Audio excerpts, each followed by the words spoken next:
Today we're going to talk about the power of mentor characters and why we need them in stories and why they're actually so popular, because most stories do have a character that is a mentor to the character who is going through the challenges, right? The character who is going through the transformation in the story. There's usually a mentor of some type in the story. And today we're going to talk about why they're important and why they exist in stories. You have a story to tell, but you don't know where to start. Let me show you how to free your story. I teach you how to write and how to dig deep in your soul to release your story and make a difference in the world.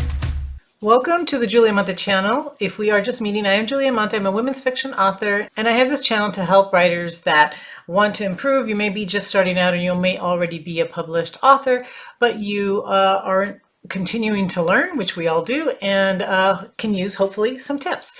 So today we are talking about the power of mentor characters. Now, a mentor character tends to be an older character, or at least one that has more experience, that can provide the primary character with some guidance, maybe some support, maybe some advice, or just some life lessons so that the primary character won't be as confused or lost, or will have the support of someone else through their journey. If you have followed Christopher Vogler at all, or if you've read The Writer's Journey, you know that one of the stages of the writer's journey is to connect or to find that mentor character. And usually the primary character finds the mentor sort of by accident sometimes. They don't, the mentor just appears and helps the primary character, again, along their journey. The hero might find that for some reason the adventure that they're on or the journey that they're on is too challenging and that they can't get through it by themselves. They either need advice, they need help, they need direction in some way, and the mentor is able to provide this to the main character. The mentor might teach new skills, they might challenge the primary character, they might provoke them in some way. Usually they love the character, they love the primary character, but their goal really is to stand back. So the mentor isn't going to do the work for the primary character. The primary character has to go on this journey by themselves, but they can always hold their hand out and try to get some support along the way. And hopefully, at least the goal is that the mentor will at some point become irrelevant, right? So the mentor isn't going to be there throughout the entire story. A lot of times the mentor dies or something happens and the primary character has to take those skills, those lessons that he learned, and actually be able to finish and accomplish their goal on their own. The mentor, again, cannot do it for them. So at some point, the mentor is going to step back and the primary character is going to take over and be able to implement the lessons that he was taught. Mentors are also not perfect. So sometimes they have their own lessons to learn. Sometimes they can be kind of quirky. Sometimes they don't even want to be a mentor. They have to be pushed in a way to help the main character. But they do, right? They are there because they realize that without their help, without their guidance, that primary character is not going to reach their goal, that they need them at least for a little while. Back in 2000, there was a movie called Finding Forrester. I don't know if you ever saw it, but if you didn't, it's definitely a good movie to watch, especially if you're a writer, because the mentor is a writer. He's a recluse writer who was very famous. He was supposed to be a really important writer. He's a lot older now, but back in his time, he was considered, just like any classic author, a Steinbeck type of writer that, that people studied in school and in college. And then he disappears and goes off to live on his own. He's living in New York, but nobody knows where he's at. So he becomes a mentor of an inner city kid who who's really super smart, and he's a good writer, and he gets recruited to this very prestigious high school, and he stumbles onto the mentor as often it happens. And the mentor is not perfect. He doesn't want to help the kid. He accidentally helps the kid because the kid breaks into his house and he forgets his backpack, and in his backpack he has a bunch of writing. And the older writer finds it makes all kinds of kind of corrections onto his journal and then gives it back to him. And when the kid sees it, he's intrigued and he's like, can you help me, right? Can you help me become a better writer? He doesn't know he's a famous writer at the time, but he knows that this guy knows about writing. All over his house there's manuscripts and there's books, and he's very obviously very literary. So the kid wants his help. And but the older writer, he doesn't want to have anything to do with the writing world anymore. He drinks a lot, so he's a perfect example of a mentor who doesn't want to be a mentor, somebody who is reluctant, right, to help, but eventually he does because he likes the kid. He wants to help the kid. In a different type of book, I read just recently, I read a Nora Roberts book called Black Hills, and because I was visiting the Black Hills, I thought it would be an interesting book to read. And she has all different types of mentor type characters in that book. So parents and friends, all these people that offer advice and that also are there to love the character and help the character become stronger and make the right choice, make the right romantic choice, make the right choice in her business. So characters will assume different types of roles, right? So sometimes they are offering skills, like the Forrester movie, right, where he's teaching and he's offering skills and he's offering actually life lessons as well. And then there are other types of mentor characters that are like in the romance where they're just friendly. They just care about the character. The character knows that there's somebody that they can rely on, that it's going to give them good advice. So different types of mentor characters. So mentors do not have to offer skills or teach or anything like that. But sometimes they do, right? They offer that maybe just a spiritual guidance, or they offer emotional support that the character needs. And with that, it's enough for the character to be able to achieve their goals and continue along their journey. So let's talk then about why is it that these mentors are so important? What is it that they give to their mentee, right? The first thing we already talked about is that the mentor character offers that wisdom and knowledge that the mentee needs, right? So the primary character needs some knowledge, they need some information, and the mentor has it. They can offer that, they can share what they know. So it cuts that primary character's knowledge gap, right? And makes it shorter because they're taking the wisdom of the mentor and they don't need to go through all the bad things and all the challenges. They get the wisdom from the mentor and then they're able to move on. So it makes it easier for the main character. So that's the first thing that the mentor will offer, right? It's just that wisdom and that knowledge that they have because they've been where the main character is now. Okay, and the second thing is that the mentors will offer that emotional support that the character may need. So a lot of times the primary character doesn't realize that they need that. They don't know that they need that emotional support, but they benefit from it, right? So a lot of times the main character might not want to admit that they have any type of weakness, that they need any kind of emotional support, but oftentimes they do. And so a friend will provide that, a parent will provide that. In that Black Hills book, that's what the parents do. The main character doesn't trust in love, especially with the hero, because the hero has broken her heart in the past.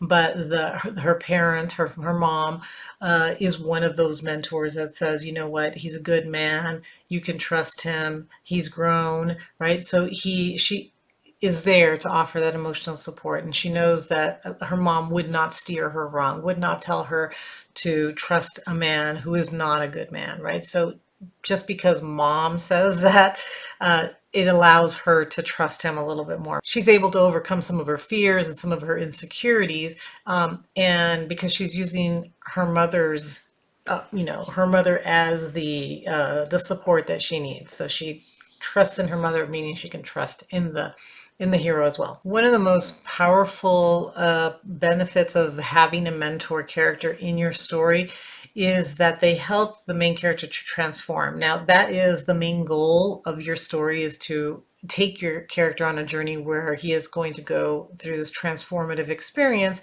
and become a hero at the end.